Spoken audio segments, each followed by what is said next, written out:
Hi friends, இப்போ நம்ம என்ன பார்க்க போகிறோன்னா காளான் வளர்ப்பு பற்றி பார்க்க போகிறோம். நம்ம எங்கே இருக்கோன்னு பார்த்தீங்கன்னா ஈரோடு மாவட்டத்தில் இருக்கோம்.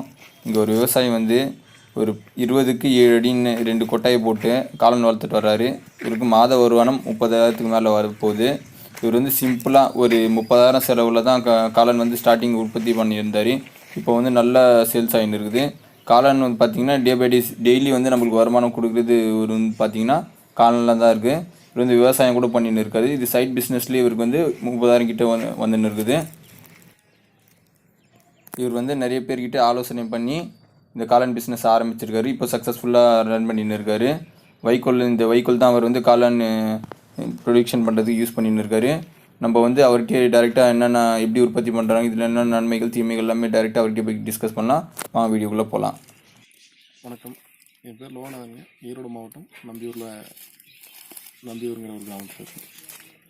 நம்ம மஷ்ரூம் இப்போ எப்படி பண்ணுறது அப்படின்னு சொல்லி நம்ம பார்க்க போகிறோங்க. சரி, ஓகேண்ணா. காளான் வித்து அப்படின்னு சொல்லிட்டு நமக்கு எடுத்துங்க.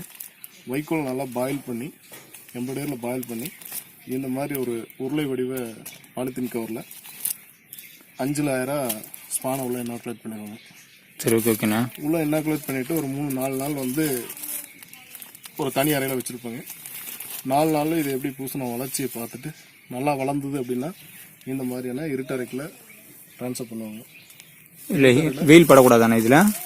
மைசிலியம் அப்படிங்கிறது இருட்டை நோக்கி தான் வளருங்க. சரி, ஓகேண்ணா. அதனால் நம்ம இருட்டறையில் இருக்கிறது தான் நல்லா வளர்ச்சி கொடுக்கும்.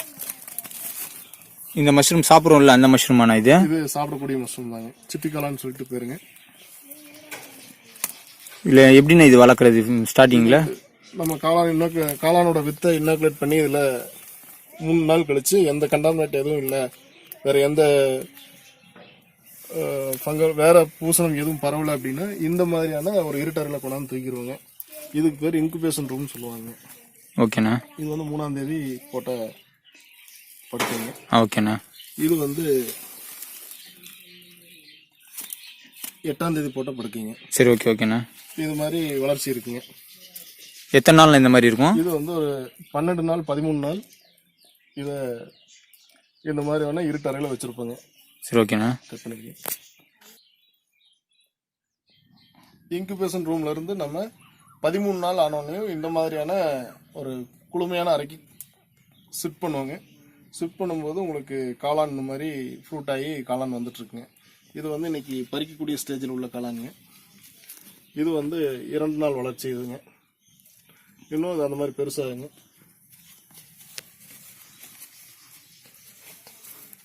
இது நேற்றுக்கு மட்டும் எடுத்து மாட்டிருக்கு. நேற்றுக்கு தான் எடுத்து மாட்டிருக்குங்க. இது எல்லாமே இனிமேல் பட்ஸ் வைக்க ஆரம்பிக்குங்க.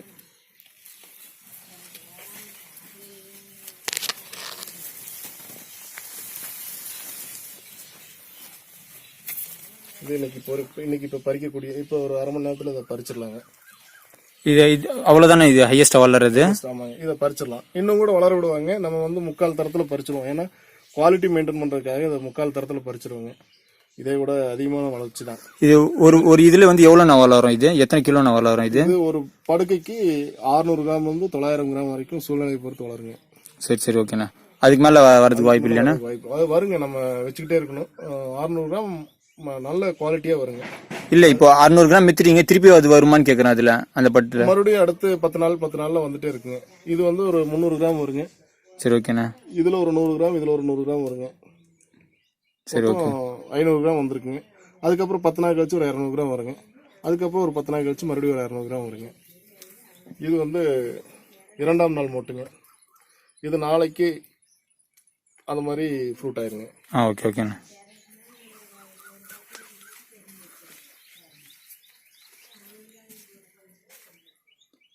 இதுல வந்து ஏதாவது இன்செக்ட் ஏதாவது அஃபெக்ட் ஆக சான்சஸ் இருக்கானே? இதுல இப்ப இன்செக்ட்ஸ் இருக்குங்க.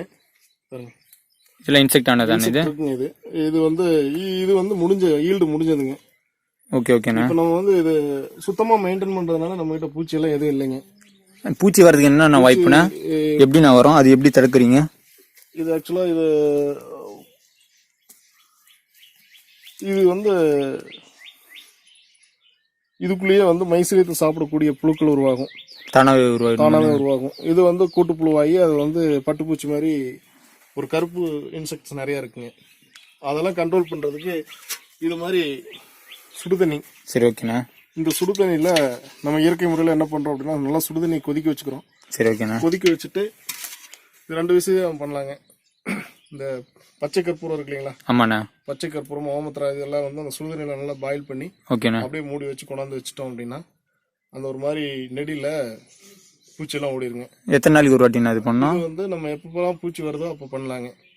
இது வந்து இயற்கை முறையில் பண்ணலாங்க. இது வந்து கெமிக்கல் முறையில் பண்ணுறோன்னா ஐசோப்ராபி ஆல்கஹால் இருக்கு இல்லைங்களா, எத்தனால். ஆமாண்ணா, எத்தனால். நல்லா பாயில்டு வாட்டரில் எத்தனாலை உள்ளே ஊற்றினோம்னா அந்த நெடி உள்ளே போகும். அந்த பூச்சியெல்லாம் அது 1 லிட்டருக்கு எவ்வளோ போன ஏதாவது இருக்காண்ணா எத்தனால்? 1 லிட்டர் நீங்கள் தண்ணிக்கு இவ்வளோ தண்ணிக்கு ஒரு 100 ml ஊற்றினா போதுங்க. அதே மாதிரி அந்த பச்சை கற்பூரம் ஒரு 4 வில்ல போட்டிங்கன்னா போதும். நல்லா கரைஞ்சி அந்த நெடியில் வந்து உங்களுக்கு எல்லாமே செத்து போயிடும். அது எத்தனை நாளைக்கு ஒரு வாட்டி நான் ஸ்ப்ரிங்கிள் பண்ணிட்டு இருக்கேன்? எப்போ நமக்குலாம் பூச்சி இருக்குன்னு தெரியுதோ அப்போல்லாம் பண்ணலாங்க. ஓகேண்ணா. இது வந்து இன்னொரு விஷயம் பார்த்தீங்கன்னா வேற எந்த கெமிக்கலும் இதில் ஸ்ப்ரே பண்ண மாலத்தியா அந்த மாதிரி பூச்சி மருந்தெல்லாம் அடித்தோம்னா காளான் அஃபெக்ட் ஆகும், பிரச்சனை ஆகுங்க, உடலுக்கு தீங்காகும். அது மாதிரி எதுவும் பண்ணுறது இல்லைங்க. அந்த மாதிரி எதுவும் பண்ணக்கூடாது. சரி சரி ஓகேண்ணா. பூச்சி மருந்து எதுவும் பயன்படுத்துறது இல்லை நம்ம. அப்படி இல்லை தசாங்கம் அப்படின்னு சொல்லிட்டு கடையில் விற்குங்க. சரிண்ணா. அது வச்சோம்னா கூட அந்த புகை இருக்குல்லங்க, ஆமாம் ஆமாம், அந்த புகையில் இன்செக்ட்ஸ் எல்லாம் போயிருங்க. அந்த மாதிரி கண்ட்ரோல் பண்ணலாங்க. இப்போ வேப்ப இலை புகை இந்த மாதிரியான இயற்கை முறையில் அந்த மாதிரிலாம் பண்ணலாங்க. சரி ஓகேண்ணா. இந்த தண்ணி சிஸ்டம் பற்றி கொஞ்சம் சொல்லுங்கண்ணா. இந்த மேலே ஸ்ப்ரிங்கிள் ஆகுது இல்லைண்ணா தண்ணி, அது எத்தனை நாளைக்கு ஒரு வாட்டிண்ணா தண்ணி இதெல்லாம் விற்கும்? இந்த மேலே பைப்புலாம் இருக்குல்லண்ணா, தண்ணி ஒரு நாளைக்கு 3 நாள் 4 டைம் தெளிக்கணுங்க. அது ஆட்டோமேட்டிக்காக அதே ஸ்ப்ரிங்கிள் ஆகிட்டு தானே? ஆமாங்க, ஆட்டோமேட்டிக் இல்லைங்க. நம்ம ஓவர் டேங்க்லேருந்து தண்ணி திறந்துடுவோங்க. சரி ஓகேண்ணா. அப்படியே ஸ்ப்ரிங்கிள் ஆகிடும். அது ஆட்டோமேட்டிக்காக அது பண்ணிடுறீங்களா நீங்களே ஸ்ப்ரிங்கிள் பண்ணி விட்டுருங்களா? ஆமாம் ஆமாம், வால்வு திறந்தோம்னா அது மோட்டர் போட்டுருக்குங்க. சரி சரி ஓகே ஓகேண்ணா. வெளியே வந்துருங்க.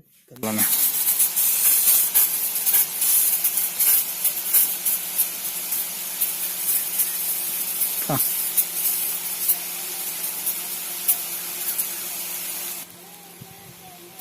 90 நாள் 100 நாள் ஆனோடனே இந்த மாதிரி எடுத்து போட்டுருவாங்க. இது வேஸ்ட்டுங்க. எல்லாமே அவ்வளோ தானே யூஸ் அண்ட் த்ரோவாண்ணா? இது யூஸ் அண்ட் த்ரோ இல்லைங்க. இது வந்து நம்ம செடிகளுக்கு மல்ச்சிங் பயன்படுத்திக்குவாங்க. உரம் மாதிரி யூஸ் பண்ணிக்கலாமா? இது மல்ச்சிங்க்கு பயன்படுத்திக்குவாங்க. அங்கே வந்து பின்னாடி மண்புழு உரம் இருக்குங்க. சரி ஓகே. மண்புழு உரத்துக்கு போட்டுருவாங்க. இது இப்போ இது விற்பனை வாய்ப்புலாம் எப்படிண்ணா இருக்குது இதுக்கு? மண்புழு உரம் நாங்கள் மேக்ஸிமம் விற்க மாட்டோங்க. இதுண்ணா மஷ்ரூமு. இப்போ மஷ்ரூமில் நிறைய வெரைட்டி இருக்கீங்களா, ஏன்னா இந்த ஸ்பெசிஃபிக் வெரைட்டி நீங்கள் சூஸ் பண்ணியிருக்கீங்க?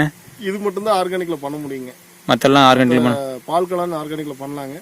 பால் காளான் வந்து கொஞ்சம் வேலை ஜாஸ்திங்க. நம்ம ஊரில் மார்க்கெட்டிங் அந்த அளவுக்கு இல்லைங்க. நம்ம ஈரோடு மாவட்டம், திருப்பூர் மாவட்டங்களில் பால் காளான் அதிகமாக மூவ் ஆகிறதில்ல.